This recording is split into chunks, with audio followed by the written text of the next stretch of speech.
All right, ladies and gentlemen, we're going to continue on with the notes here, but I want to pause and have you jump ahead in the study guide for me, please.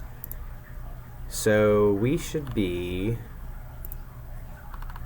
right at the end of mitosis, right? Like these were the last notes you took, and now we're going to venture into cytokinesis. And what I want you to do is, on the left here, if your screen looks like this, okay, I want you to click these, and then if you could please, the importance of the cell division process.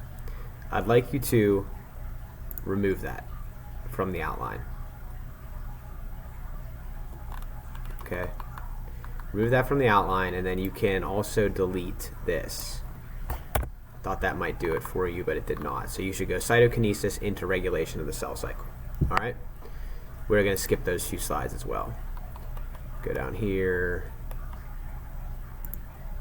And these are those slides, so let's delete those.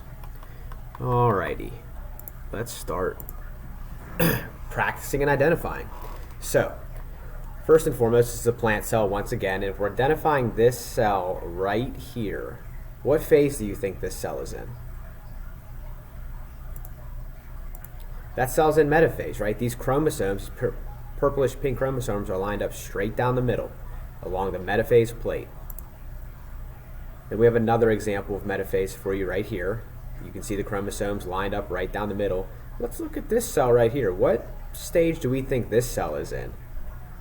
That cell is in anaphase, correct. These chromosomes look like they're being pulled to opposite ends of the cell.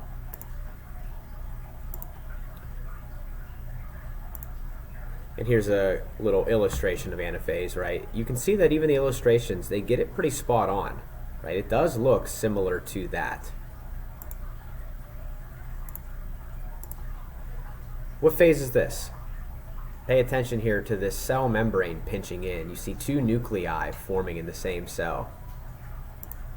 Telophase, 100%.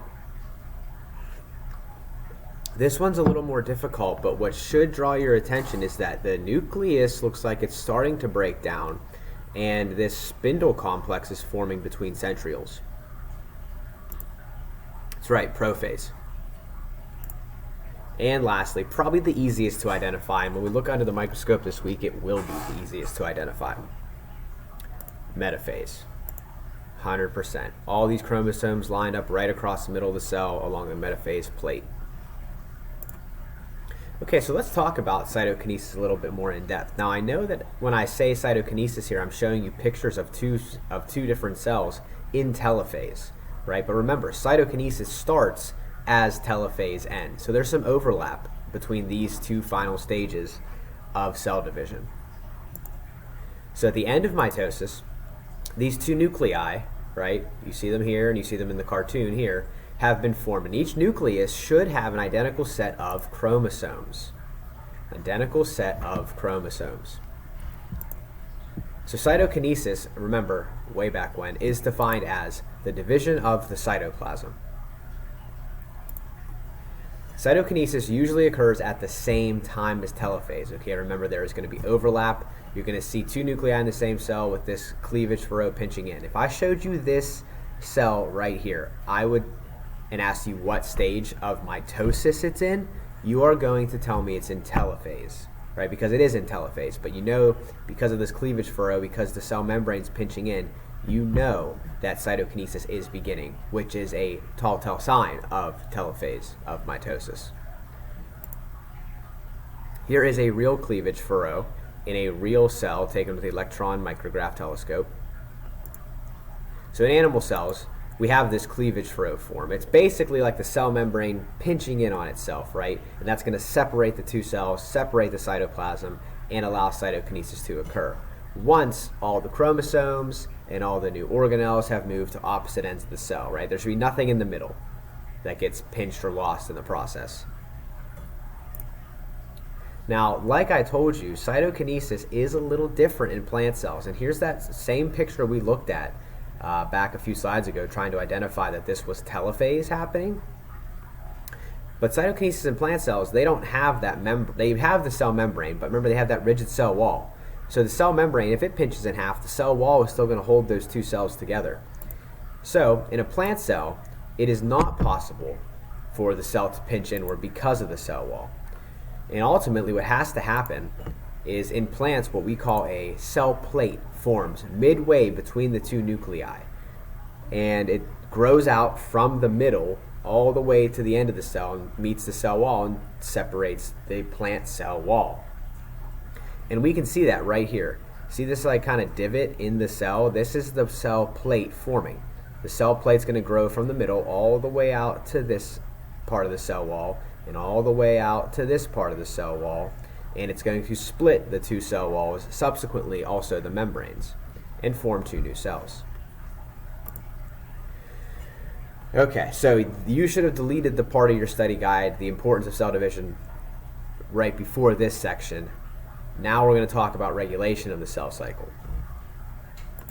So the frequency of cell division varies with each cell type. Some cells divide way more rapidly than other cells. Some cells divide way more often than other cells. Skin cells, for example, divide really frequently throughout our lives, right? Because skin cells are always needing to be replaced, they're always dying, and that's partly because they're always exposed to the outer environment, right? Like if you look at your hands and arms right now, the skin you're seeing, those are dead skin cells.